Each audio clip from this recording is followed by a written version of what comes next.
शरीर मिटा देने से एक महापाप बन जाएगा और वो हमारी दुर्गति कर देगा।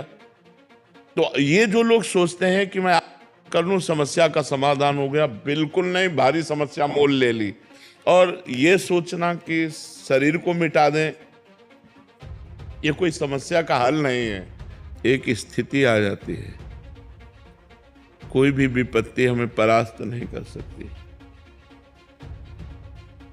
कोई भी दुख हमको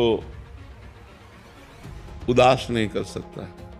जब ज्यादा कष्ट होता है तो ज्यादा भजन होता है, शांत।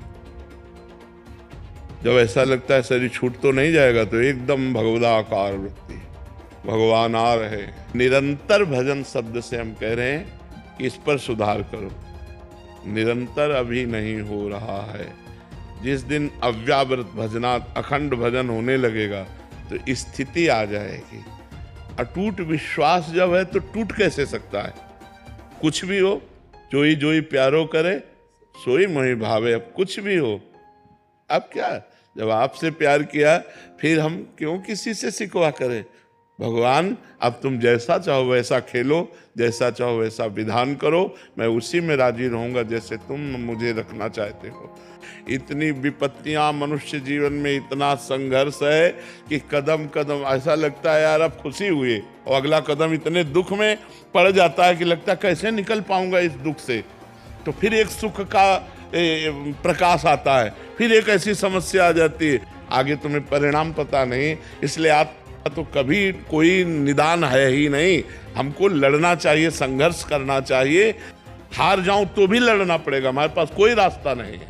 हमको इन दुख विपत्तियों से लड़कर पार होना ही है, कोई ऐसा नहीं। इतने पढ़े लिखे डॉक्टर, इतने बड़े सर्जन, इतने बड़े सब भगवान ने तो बनाए हैं। अगर छू से होता तो बढ़िया काम बन जाता। डॉक्टरों की जरूरत क्या है? बिल्कुल इधर उधर मत भटको, किसी को कोई परेशानी है सीधे अस्पताल जाओ। जैसे हम दवा करवा रहे हैं, टेबलेट खाते हैं, डायलिसिस करवाते हैं और भगवान की शरण में पड़े और नाम जप करते हैं। कुछ ऐसे मंत्र हैं, यदि सकामता पूर्वक उनका अनुष्ठान किया जाए तो कुछ दर्द को कम कर सकते हैं, समस्या को कम कर सकते हैं, मिटा नहीं सकते।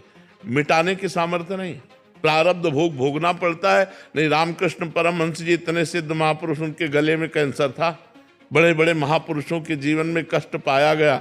भाई जी हनुमान प्रसाद पोद्दार जी के हाथों में तो ये बड़े बड़े कष्ट सहने पड़े। ये छूछा से नहीं जाते भैया। हम ऐसी एक कला जानते हैं जो ऐसे दुखों में भी आप सह सकते हो। वो कला है भगवान का नाम, वो खुली बात कहते हैं। खूब नाम जप करो और भगवान में चित्त जोड़ो, तो चित्त भगवान से जब जुड़ा होता है तो आनंद होता है। शरीर दुख में है, भारी समस्या है, लेकिन मन आनंद में है। यही बात है। सा वही मनः कृष्ण पदारविंदयो। मन भगवान कृष्ण के चरणों में लगा है तो आनंद है, राधाजू के चरणों में लगा है तो आनंद है। अगर मन संसार में रहेगा तो कष्ट ही भोगना पड़ेगा। खूब राधा राधा नाम जप करो, सह करके निकल जाओ, बस ये बात है।